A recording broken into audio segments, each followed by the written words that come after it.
Ever heard that saying, beauty is skin deep? Yeah, sure. Well, today we're diving into a place where that saying takes on like a whole new meaning. Okay. Southeast Asia. Okay. Get this. Your skin color can actually like translate into social and economic clout. Wow. We're not just talking about subtle advantages, but real, tangible benefits. It's wild how something as superficial as skin tone can be a form of currency, Right. opening doors and shaping opportunities. Yeah, and our guide for this deep dive is an academic research paper titled White Skin as a Social and Cultural Capital in Asia and Its Economic Markets. Okay. We'll unpack how this preference came to be, how it's kept alive, and the very real impacts it has on people's lives. We'll explore how this preference is deeply woven into the fabric of Asian societies, Right. impacting everything from career prospects to social standing. Now, to really grasp how skin color can be a leg up, we need to chat about sociologist Pierre Bourdieu's ideas of social and cultural capital. Think about it this way. Your network of friends, your education, even your taste in music. Those are all forms of capital Yeah. that can open doors for you. Exactly. They're assets. Right. That can give you an edge. Bourdieu argued that just like having money, social and cultural capital can significantly influence your opportunities and social standing. So let's say lighter skin is seen as more desirable in a society. Right. Could that actually become a form of cultural capital, Absolutely. giving people a boost in different areas of life? Yeah.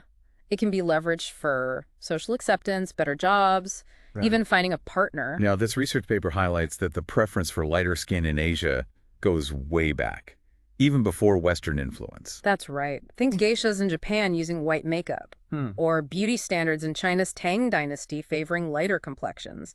It's been embedded in the culture for centuries. So it wasn't just colonialism that sparked this. No, but colonialism certainly amplified it. When European powers came in, they often linked their white skin with power and superiority, further cementing the idea Right. in the minds of the colonized. And of course, we can't forget the influence of Western media and the whole American dream image, still impacting beauty standards in Southeast Asia today. Yeah, it's like all these historical threads weave together to keep this preference alive. And what's interesting is this isn't just about aesthetics. It plays out in something called colorism. Colorism. Yeah. The ranking of people based on skin tone. Right. It's a harsh reality in many societies. And the impact can be profound. Take the caste system in India, for example. Yeah. Skin color has been used to determine social standing and even basic rights for certain groups for ages. It's incredible. Imagine living in a society where your skin color dictates your job prospects, your social circle, even who you can marry. Wow. That's the reality for many people in Southeast Asia. And the research also mentions the concept of face in Thai culture, Right. where beauty is intertwined with morality and social acceptance.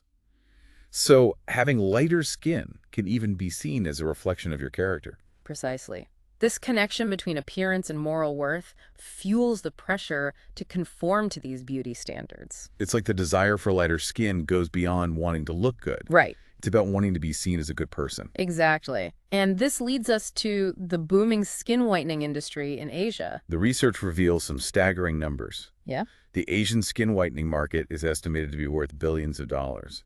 It shows just how far people are willing to go for lighter skin using potentially harmful products and expensive treatments. The paper even mentions the use of mercury Oh, wow. in some whitening products, which is incredibly dangerous. Yeah. That raises some serious questions about the lengths people feel they need to go to in pursuit of this ideal. It's not just about vanity. It speaks to a much deeper societal issue. Absolutely. And this is where the research gets really interesting. It goes beyond market trends and delves into personal experiences to illustrate how these beauty standards play out in real life. They feature the story of Bruna Stephanie Silva, a Brazilian model who found success in the Asian market. Yeah. What's interesting is that while she's considered beautiful in both the East and the West, the reasons for her success in Asia are unique. Right. Bruna attributes her success partly to her mixed look, and more importantly, her white skin, which aligns perfectly with what we've been discussing about cultural capital. Think of light skin as a passport to privilege in many Asian societies. It opens doors, grants access, and affords opportunities that might otherwise be out of reach. She even shared that her agents in Brazil suggested she kickstart her modeling career in Asia because her height, Right. while perfectly acceptable in commercial modeling, Yeah. wasn't considered tall enough for the high fashion scene Hmm. in places like New York or Paris. It's fascinating how beauty standards and the advantages they confer can differ across cultures. Her mixed look and white skin were particularly valuable in the Asian market. Wow. And this is a great example of how Bourdieu's theory plays out in real life. Bruna's white skin, in the context of the Asian modeling market, became a form of cultural capital, giving her a leg up. And it wasn't just her looks. Bruna also emphasized the importance of immersing herself in Thai culture, learning the language and understanding the nuances of the market she was working in. That's a crucial point. While her white skin might have opened doors, her long-term success also came from hard work, adaptability, and genuine respect for the culture. She took that initial advantage and built a lasting career. Bruna also shared how a successful modeling career in Southeast Asia can open doors to other social and economic benefits, like starting a business or attracting a wealthy partner. It reinforces the idea that beauty, especially white skin in Asia, can be a powerful tool for social mobility and economic advancement. It's a stepping stone. It's almost like a ripple effect where this seemingly superficial quality can influence someone's entire life trajectory. Exactly. But here's where it gets even more interesting. Bruna also mentioned that while the Asian market might be more open to diverse looks in terms of ethnicity, it still strongly favors white skin. Okay. She even said that a tan skin is considered unattractive there. So basically, getting a tan is like social suicide in Thailand. I guess I'll be packing my SPF 100 if I ever visit. Yes. She contrasted this with the growing trend in the Western fashion industry to embrace more diverse body types and challenge traditional beauty standards. Right. So we have this push for inclusivity in the West, but the desire for lighter skin remains deeply rooted in Asian cultures. Mm-hmm. Why is there this resistance to embracing different skin tones, even when other aspects of beauty are becoming more diverse? What's driving this discrepancy? It likely comes down to a complex mix of historical, cultural, and socioeconomic factors. Remember how we talked about the historical link between white skin and power and high social status? That association has been reinforced for centuries, and it's still woven into many aspects of Asian society. So it's not just about aesthetics, it's about deeply ingrained perceptions of beauty, worth, and social standing. Exactly. And those perceptions are further fueled by the media, advertising, and even pressure from family and friends. Bruna shared a pretty striking example of this. She mentioned a common saying in Thai culture, "You look uglier than when I last saw you. You look so dark." Wow. It's almost like getting a tan is seen as a negative thing, Right. as if it somehow makes you less beautiful. It shows just how deep this preference for lighter skin runs. It's not simply a matter of personal taste. It's woven into the fabric of how people interact and judge each other. And this brings us back to Bourdieu's idea of cultural capital. If having lighter skin is seen as a valuable asset in a society, it really can translate into real advantages, almost like a currency you can use to navigate the social and economic landscape. That's a great analogy. It's like having an invisible advantage that opens doors and creates opportunities. Right. That might not be there for people with darker skin. It's pretty unsettling to think about how something as arbitrary as skin color can have such a huge impact on a person's chances in life. It's a rigged game, really. If you don't have the right skin tone, you're starting at a disadvantage. It underscores the importance of critically examining these deep-seated biases and challenging the systems that keep them going. Now, while Bruna clearly benefited from having white skin, she also stressed that it wasn't the only reason for her success. Right. She emphasized the importance of hard work, talent, and being sensitive to the culture. She didn't just rely on her looks, she actively learned about the culture, the language, and the specific needs of the Asian market. It's like she recognized the privilege her skin color gave her, and then used it as a springboard to build a career based on more than just her appearance. Exactly. She leveraged her initial advantage to create something more meaningful and lasting. Now, toward the end of the interview, Bruna was asked a very direct question. The question that cuts to the chase. Yeah. She was asked if she thought she would have reached the same level of success if she had her natural Brazilian mulatto skin tone. Right. What did she say? Her answer was simple and direct. I would not have achieved the same I have achieved by having white skin. Wow, that really hits home. Even in today's world, skin color can be a major factor in a person's success, at least in certain societies. It's a stark reminder that while we're making progress in some areas, we've got a long way to go in challenging these deeply ingrained biases. It makes you wonder if the pursuit of lighter skin is just a personal choice, or if it points to something much bigger. like deeper societal values and power structures that need to change. What are your thoughts? It's a complex issue with no easy answers. It's crucial to recognize that our personal choices are often shaped by the social norms and values we're exposed to. And in many Asian cultures, the message that lighter skin is better has been ingrained for generations. So it's like people are playing a game where the rules are already stacked against them if they don't fit these narrow beauty standards. Exactly. That's why it's so important to have these open and honest conversations about these issues, to raise awareness and to challenge the underlying beliefs that keep these inequalities alive. It's about recognizing that beauty comes in all shades, and that no one should be held back just because of their skin color. Absolutely. It's about creating a more inclusive and equitable society where everyone has the chance to thrive no matter their skin tone. It's like we need to tear down the old definitions of beauty and build new ones that celebrate the incredible diversity of human appearances. Exactly. That involves challenging how the media portrays beauty, promoting diversity in advertising, and even taking a look at our own internal biases. It's a call to action for all of us to become more aware of these issues and actively work towards a world where everyone feels seen and valued. Now, before we move on, I want to circle back to something Bruna said about the specific kind of mixed look that's favored in the Asian market. Okay.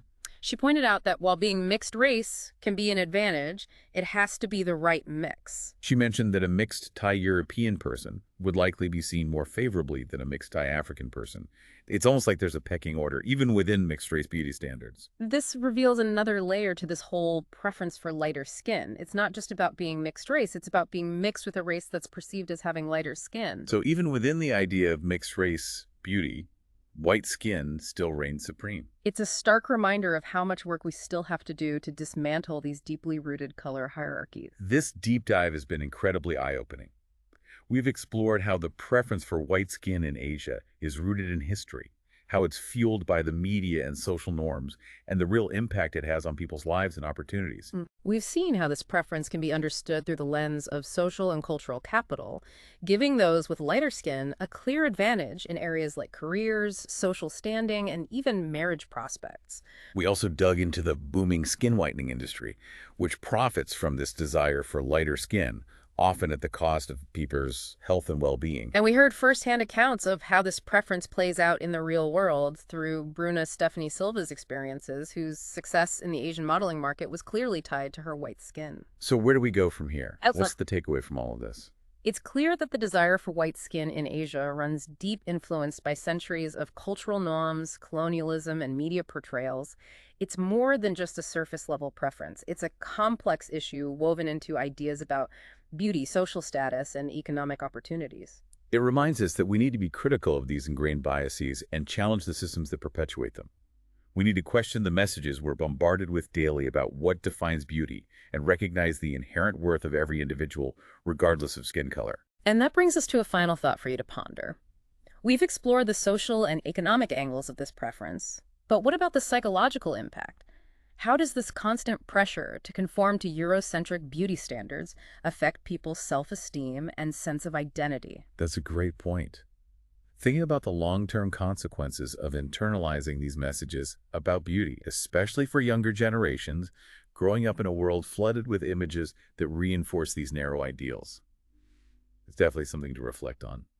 And that's all the time we have for today's deep dive. Thanks for joining us on this thought-provoking journey. We hope this conversation has challenged you to think critically about these issues and consider your role in creating a more inclusive world. Yeah, it really makes you wonder how these beauty standards affect people, like on a deeper level, It's a crucial point to consider. We've been discussing how this preference for lighter skin is deeply ingrained in many Asian cultures, but it's important to remember that culture isn't static. Right. It evolves. So are you suggesting that these beauty standards could change over time? Absolutely. We're already seeing signs of that happening.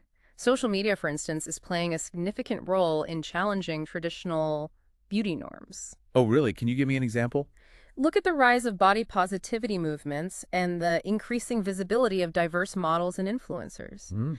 These online spaces provide platforms for different voices and perspectives, challenging the dominance of Eurocentric beauty ideals. That's a really encouraging point.